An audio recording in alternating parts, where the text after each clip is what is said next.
Libertad de prensa no es solo poder hablar de lo que uno quiere hablar. Es poder hacerlo sin represalias ni hostigamientos.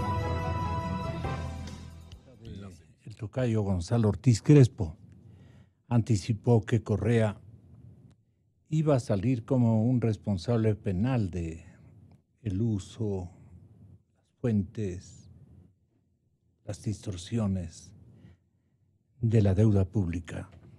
Gigante deuda pública. Si esa deuda no la traen de los bancos correspondientes, creo que nuestros nietos van a tener el peor recuerdo de una generación como la nuestra que no hizo nada por castigar y sancionar, pero arranchar la plata robada, porque esto es puro robo. Es que no, la cuantificación de la deuda, señoras y señores, no encaja en la lógica elemental de un deudor. Todos hemos debido dinero. En nuestros años de emprendimiento, caramba, qué duro, qué complicado. Pero hubo que pagar. Pero no nos fuimos a robarle a nadie ese dinero que nos hacía falta para nuestra generarnos una autorriqueza. El asunto es que resulta que el expresidente Correa, que hacemos muy mal en victimizarles, ¿cierto?, resulta ser el responsable penal de la deuda. Esto lo reconfirmó el informe detallado, exhaustivo, con pruebas a la mano, con un conjunto de ciudadanos respetables que han actuado como veedores. Veedores, ¿qué significa, doctor Santos? En una democracia debe haber la participación de la ciudadanía, no solo el Estado tiene que ser el único actor en el las único actividades. Contralor. Exactamente. Entonces me parece muy bien que en un asunto tan delicado el señor Contralor haya llamado a personas de enorme integridad y conocimiento para que le asesoren, le acompañen, le den ideas en esta difícil tarea de auditar la deuda externa. Así es que la ciudadanía conoce y avala de la calidad moral e intelectual de todos los veedores. Me suma la felicitación a ellos. Y entonces da como resultado un informe sólido, un informe técnicamente bien hecho, un informe sustentado en argumentos jurídicos y en documentos que demuestran un horror, que se falsificaron documentos, que se cambió la ley a través de decretos. Mire, Gonzalo, ¿Cómo decir leyes a través de reglamentos? De reglamentos. Personales. Sí, mire, Gonzalo, el año pasado, el 2017, ya el Departamento de Estado de los Estados Unidos advirtió países que falsifican sus cifras oficiales. En Sudamérica puso Haití, Venezuela y el Ecuador. Ya lo advirtió el Departamento de Estado. Obviamente aquí hicieron un escándalo, que el imperialismo, que como somos revolucionarios, a principios del 17 en tiempo de Correa. Pero uno ya sabía entonces, pero no el nivel. Oiga, cosas infantiles. Decir, por ejemplo, que cuando se vende un bien a futuro, esto no es deuda. Pero por supuesto, el suministrador que tiene que pagar está endeudado porque recibió un anticipo. Claro. Y tiene que pagarlo. En crudo, en cocinado, pero tiene que pagarlo. Exactamente. En la primera clase de contabilidad le dicen, usted recibió un anticipo y lo tiene que poner en el pasivo, el pago, en la caja, el activo. Pero no, ¿verdad? fue ingenuidad del señor presidente Correa, una viveza criolla, pues no, decir esas cosas. Vea lo que decía, y esto va a servir como una referencia para la gente. El día, hasta tenemos el día, el 18 de julio del año 2015, el presidente Rafael Correa decía, ya en el 15, ojo, Jaime debe recordar el 15, ya estábamos cargados de deuda. Pero el Ecuador es el menos endeudado de todo el orbe, decía. De todo el mundo, el Ecuador es el país menos endeudado. Dígalo otra vezcita, presidente Correa. Correa está endeudando, le debemos de todo a los chinos y está condenando a las futuras generaciones. Otra gran mentira. Somos de los 5 países menos endeudados de América Latina. Y prohibido olvidar, pues, juegan con nuestra mala memoria. Pero permítame recordarle pues algunas cositas, por ejemplo. En la época del neoliberalismo, 92, 93, nivel de deuda pública, el promedio en el gobierno de Sisto Urán Ballén, 65.4%. Con Bucarán, 60%. Con Alarcón, 53%. Con Maguat, 81%. De ahí se empieza a tratar de controlar el problema de la deuda con Noboa 54%, con Gutiérrez 40%, con Palacio 29% y nosotros con la renegociación más exitosa de la historia de América Latina y una de las más exitosas del mundo. Grecia estudió mucho el caso ecuatoriano para su negociación con la Unión Europea. En la época de Palacio fue 29%, hicimos una gran reducción de deuda en el 2009 porque renegociamos la deuda y bajó al 16%. Pero obviamente ese era un mínimo histórico por la renegociación de la deuda. Ha ido subiendo paulatinamente, pero el promedio durante la Revolución Ciudadana de deuda PIB ha sido 22.4%. En el 2014 ya nos llega a cerca del 30% del PIB. Ese 30% de deuda para el 2014 es de los 5 más bajos de América Latina. ¿Qué le parece, don Jaime Carrera? Bienvenido, buenos días. Buenos días, Gonzalo, gracias por la invitación. ¿Lograba en ese año engañar a los ecuatorianos el presidente? Un gusto estar aquí con Stalin y Fernando. Mire, yo creo que lo que usted pasa en este momento es un elemento más para que quienes de este rato están estableciendo responsabilidades administrativas, civiles y penales tomen como elemento de juicio adicional para sancionar las irresponsabilidades en el manejo de la cosa pública y en particular en el manejo fiscal. Lo que acabamos de escuchar no solo contribuye a desmentir la realidad actual. Este momento la caja pública está exhausta prácticamente. Y en todos estos años, e incluso en el gobierno actual, ha salido a colocar bonos soberanos a tasas del 8, 9, 10%. Entonces, la realidad económica y fiscal del país desmienten absolutamente esas aseveraciones y descubren o desnudan en cuerpo entero este tipo de manejos de los irresponsables de los países.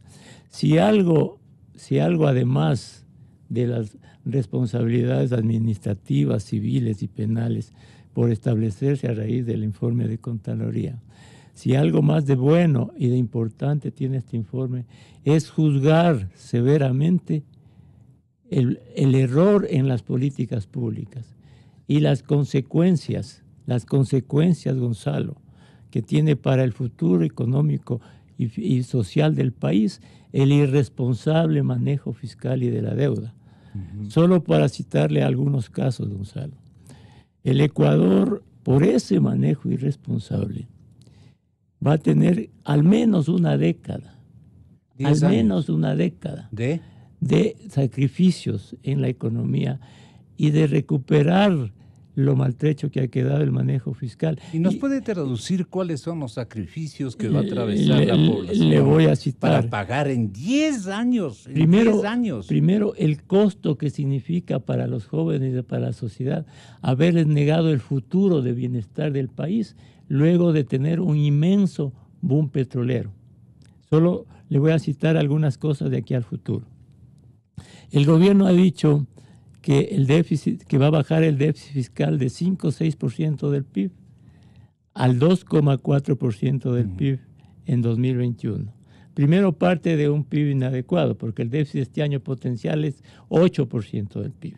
Pero vamos a subir que eso es cierto y que cada año va a ir bajando el déficit. ¿Sí? Cada año va a ir bajando el déficit.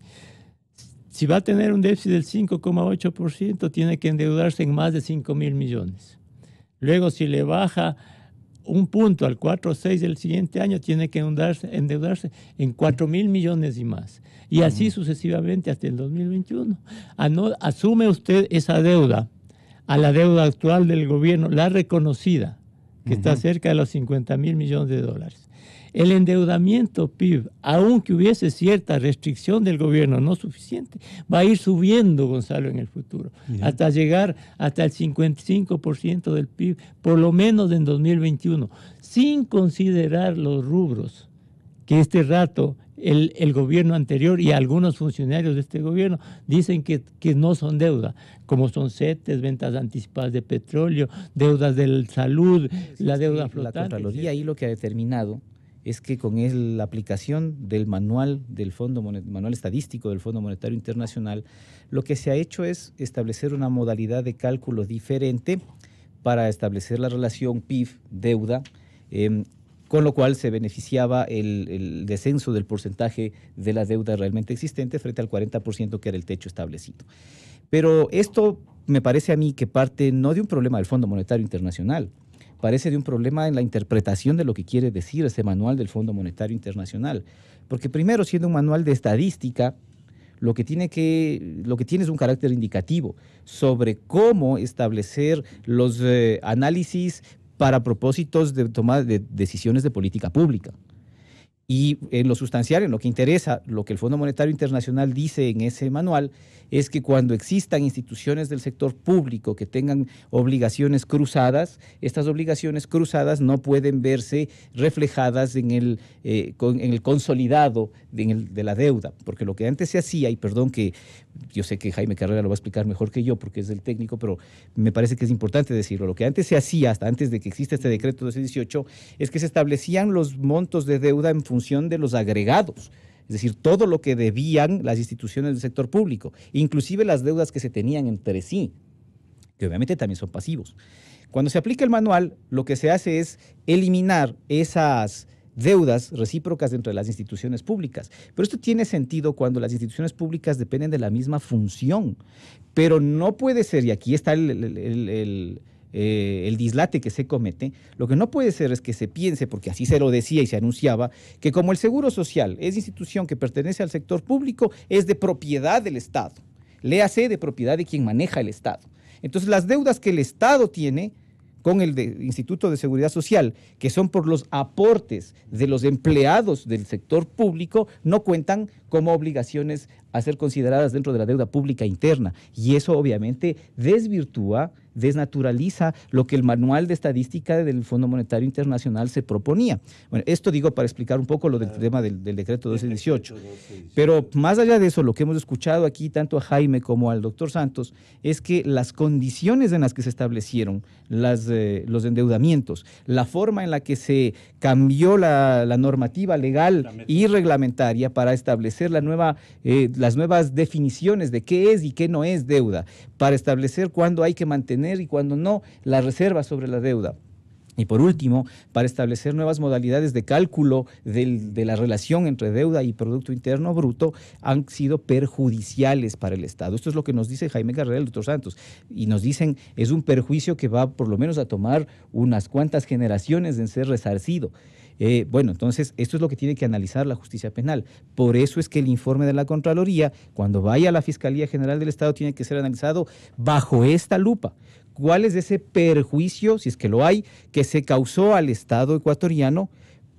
Y en función de eso establecer si hay un perjuicio y hay un manejo arbitrario de los fondos públicos, obviamente estamos frente a un tipo penal que es el tipo penal del peculado. Y esto es lo que tiene que investigar la Fiscalía.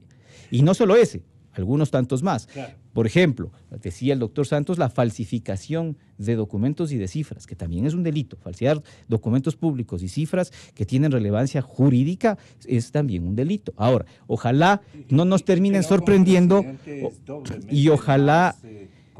pero ojalá no nos terminen sorprendiendo con que van a procesar el delito menor, que es el de falsificación, y no el delito más importante, que es el de peculado. Bueno, esto es lo que tiene que investigar la Fiscalía. ¿Quién tiene que realizar ese ejercicio de interpretación? A la Fiscalía le corresponde hacer esta investigación y le corresponde hacerlo con objetividad, es decir, no vamos a convertir tampoco esto en un linchamiento, no vamos a recopilar las cargas que existían en contra del régimen pasado porque perseguía gente, porque encarcelaba periodistas, porque censuraba medios de comunicación. Eso no puede contar al momento en el que un fiscal objetivo analice lo que le dice el informe de la Contraloría y determine, ¿eso causó o no perjuicio al Estado? ¿Eso se hizo o no en condiciones desventajosas? ¿La deuda contratada con las preventas petroleras fue o no fue un negocio conveniente en relación con las negociaciones de mercado internacional que se hacen de este tipo de operaciones? Las preventas petroleras fueron o no fueron encubiertas detrás de una falacia de negociaciones comerciales cuando en realidad lo que eran es peticiones de financiamiento en condiciones desfavorables. Eso no es verdad. Esas son las hipótesis que debe plantearse la Fiscalía y tiene que demostrarlas. Uno, con los datos que ya le está suministrando el informe de la Contraloría, pero dos, y eso es lo más importante porque ahí está el trabajo verdaderamente de investigación que tiene que hacer la Fiscalía, es contrastar esos datos que le ha proporcionado la Fiscalía acudiendo a expertos que existen en el país, pero que si no los hay también hay que buscarlos desde fuera, para que le digan a la Fiscalía, ¿esto fue o no fue una estructura normativa, financiera y administrativa para perjudicarle al Estado? En la deuda externa hay actores internacionales, ¿verdad? Los acreedores, los han comprado los bonos y los bancos que han hecho la colocación de esos bonos. A ellos también se les engañó. Contestando su pregunta, el mismo Contralor dice que hasta diciembre del 2016 la deuda era 65,000 millones, es la cifra oficial del señor Contralor. Pero 2016, fin del 2016, estamos en el 18, ¿verdad? Aquí vino el presidente de la Cámara de Comercio de Quito, sí, que dijo que ha hecho sus análisis y para fines del 2017 está en 95,000 millones. Casi el 100% del Producto Interno Bruto, algo monstruoso. Pero Gonzalo, lo que quiero decir es que no se les... Pero claro, a Patricio Alarcón también hay que pedirle, hacerle o formularle la misma pregunta. ¿Cómo calculó usted y le arriba a la deuda 95,000? Porque no es de decir por no, decir, aquí lo explicó, no. aquí lo explicó. Debe haber hecho un ejercicio de verificación, La Cámara de Comercio tiene personal de primera, pero le voy a decir una cosa, técnico. Gonzalo. Aquí se ha engañado al pueblo ecuatoriano y a los acreedores, a los tenedores de bonos, se les ha engañado, porque se les mintió en cuanto a la capacidad de pago del Ecuador, diciendo que la deuda está por debajo del 40%. Pero no solo eso, Gonzalo, se les mintió, se falsificaron cifras sobre la producción de crudo ecuatoriano. De acuerdo a ese prospecto de la venta de bonos, que todavía se utiliza, la producción del año 2018 debería ser 650,000 barriles por día. Deberíamos estar produciendo 650,000 barriles por día. Estamos produciendo 510,000 barriles por día. Y para el 19 se les anunció y se les dijo, con esto vamos a tener para pagar. Para el 19 el Ecuador debía estar produciendo sobre los 800,000 barriles por día y no vamos a pasar de 520,000 barriles por día. ¿Qué se hizo, Gonzalo? Se incorporó la producción de dos áreas, uno el suroriente y otro el campo Pungarayaco. El suroriente se hizo una licitación en tiempo de Correa, son varios bloques en la frontera con el Perú, que fracasó esa licitación. No hubo un solo oferente, no se firmó un solo contrato. Sin embargo, se dijo, estos van a producir. Eso es falsificar cifras, porque usted tiene que presentar expectativas de producción basadas en realidades. Ellos sabían que no iban a producir y falsificaron y mentieron esa cifra. También le pusieron la cifra del campo Pungarayaco, un campo de crudo pesado que Correa regaló a una compañía, hemos hablado varias veces de eso, y la compañía devolvió este campo diciendo es un crudo demasiado pesado, cuesta demasiado dinero, yo no voy a producir. Sin embargo, se les mintió a los tenedores de bonos diciendo el Pungarayaco y el suroriente van a entrar en producción. O sea, se les mintió 3 veces. El monto de la deuda, que ya había pasado el límite, se dijo no ha pasado. el campo Pungarayacu va a entrar en producción y era falso, y el suroriente. Y el Pungarayacu era una especie de garante, ¿no? Claro, esas eran las garantías, el suroriente y el Pungarayacu. Con ahí la tenemos un campo fantástico que se llama Pungarayacu. Exactamente. Entonces mintió. ¿Y por qué cree usted que el presidente sabía que Pungarayacu era un crudo pesadísimo? ¿Cómo sabe usted que les mintió? Porque dijo que iba a producir a partir del año 18 el Pungarayacu, cuando ya la compañía había devuelto el contrato diciendo aquí no se puede producir. Y si los técnicos de Petroecuador o de las compañías interesadas, qué sé yo, le mintieron al señor presidente. No, eso no es tan guagua. No es tan pobrecito, no, ingenuo. No. Si la compañía devuelve porque no hay producción. O sea, usted le atribuye la mentirota a Correa. Pero por supuesto, un prospecto para la emisión de bonos tiene que ser aprobado por el presidente de la República porque compromete el honor nacional. Entonces, se falsificaron datos y en base a este prospecto es que seguimos endeudándonos. Los acreedores, los compradores de bonos no son guaguas de pecho, son gente muy sofisticada. Lógico. Va a haber la consecuencia sobre las nuevas emisiones. Van a decir, creerle al Ecuador. No. El cuentero de Muisne es más creíble que el presidente Correa. Así es que la mentira no solo afecta al país, sino afecta internacionalmente al prestigio en de este la orden de nación. cosas. El examen de la Contraloría va a tener un efecto positivo importante más bien en los mercados. Ajá. Yo creo que cualitativamente hay que distinguir dos cosas. Una, el rescate de la institucionalidad democrática en el control, que es muy importante. Es decir, el trato del control de la Contraloría está reabriendo, está valorando la institucionalidad democrática del control por una parte. Por otra, al juzgar, está juzgando las irresponsabilidades en el manejo del Estado, que ya es un precedente histórico muy importante para el país. Y tres, le está enviando un mensaje a la sociedad y a los mercados de que las cuentas públicas y la deuda debe manejarse responsablemente, que debe reinstitucionalizarse la institucionalidad fiscal democrática del país.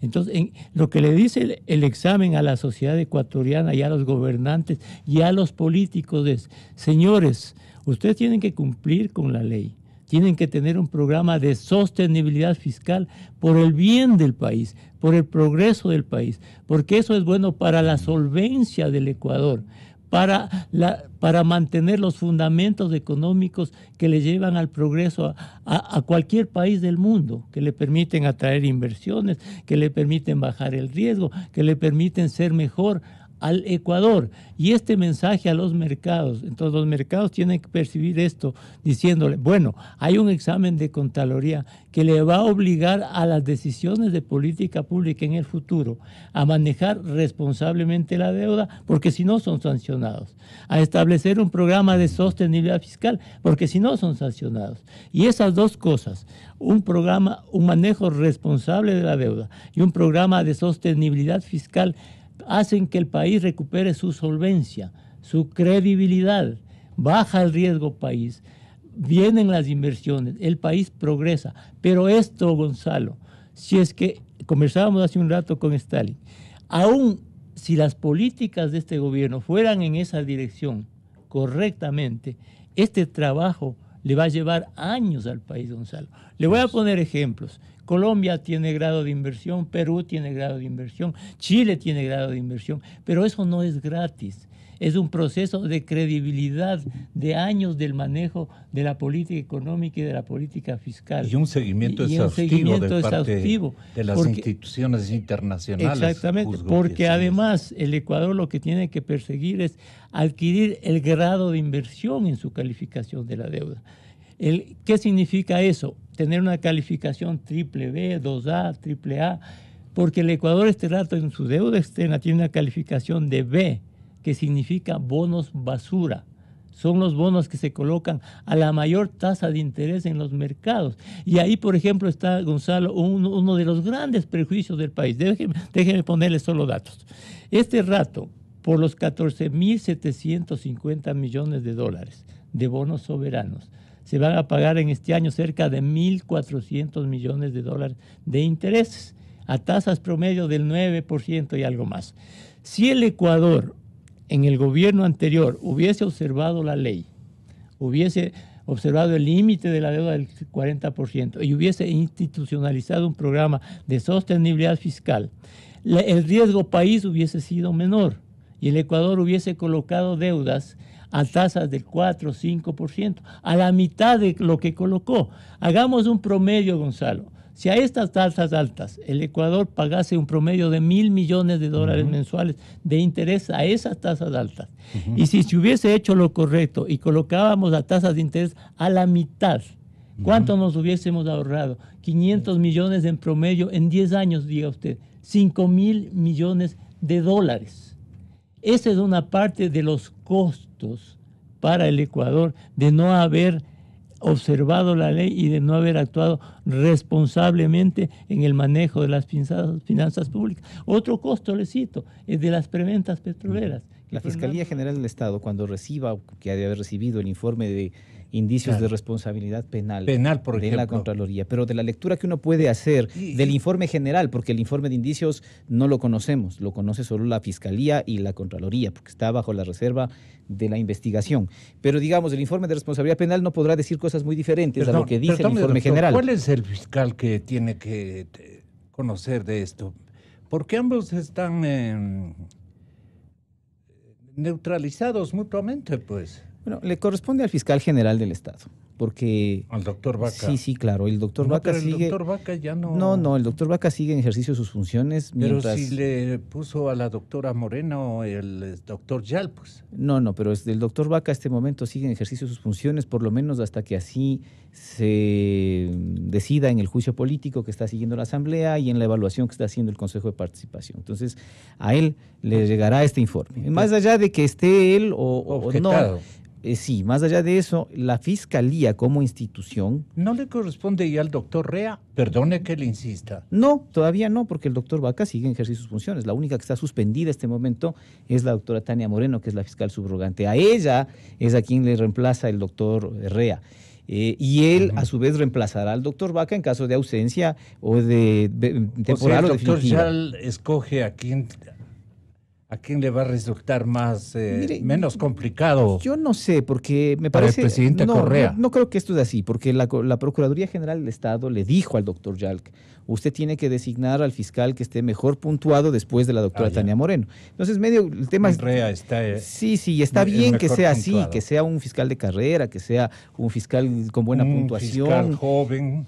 Además, porque así lo dispone la ley, no puede ser subrogante cualquier persona, tiene que ser el fiscal de mejor puntuación dentro de la carrera de los fiscales. Entonces, está bien. Bueno, independientemente de aquello, lo que tenemos ahí es que cuando reciba la Fiscalía General el informe de la Contraloría, tendrá que investigar esto que se está diciendo, o sea, ¿hay o no hay un perjuicio al Estado? Y si hay un perjuicio por un manejo abusivo, eso se llama peculado. Y esto es lo que tiene que investigar la Fiscalía. Claro. Y si hay contrataciones de deuda en contra de expresas disposiciones constitucionales y legales, eso se llama tráfico de influencias. Antes se llamaba peculado, era una modalidad del peculado, pero con la vigencia del Código Orgánico Integral Penal lo reemplazaron, lo cambiaron y ahora se llama tráfico de influencias, una de las modalidades del tráfico de influencias.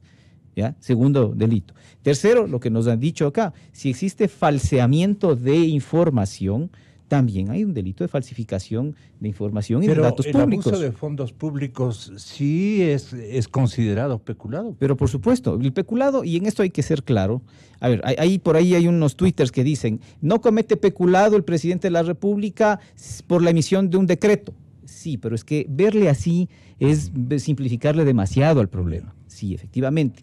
El presidente de la República no puede, ni el presidente ni ninguno de los funcionarios pueden ser responsables por una decisión política que no pueden ser responsables penalmente, no políticamente sí. Claro. Penalmente no responden por una decisión política, a menos que esa decisión política haya causado un perjuicio al Estado, haya resultado lesivo a los intereses del Estado. Y esto es lo que hay que investigar desde lo penal. Yeah. Ese proceso de contratación y de arreglo de los datos de la deuda fue o no fue lesivo, perjudicial a los intereses del Estado, y fue o no fue producto de manejos abusivos. Abusivos dice la Contraloría, cuando dice cambiaron la ley con el propósito de definir de otra manera lo que debe entenderse como deuda, con el propósito de cambiar cuáles eran los controles cruzados que antes existían, porque en la ley de transparencia fiscal, antes, eso lo dice la Contraloría, existía un comité de deuda, un grupo que, mejor dicho, los procesos de endeudamiento tenían que pasar por la autorización del directorio del Banco Central, el informe favorable del Ministerio de Economía y Finanzas y también